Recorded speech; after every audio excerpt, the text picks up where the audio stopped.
In this video, I will be showing you how to change font color in Canva. Let's get started. I'll start on the Canva homepage and browse through the template categories to find a business card. There are a lot of great options here, so I'm going to scroll down to see what fits my style.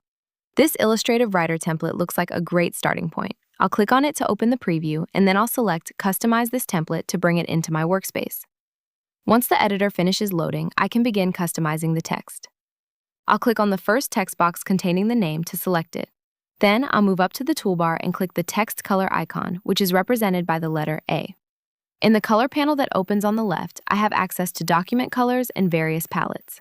I'll try out a few different options to see what looks best with the design. First, I'll select a pink shade from the solid colors.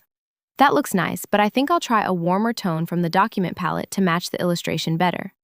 Now I'll do the same for the secondary text. I'll click on the word writer, open the text color menu again, and choose a light lavender shade. This adds a clean, professional touch to the layout. And just like that, the design feels completely updated and ready to use.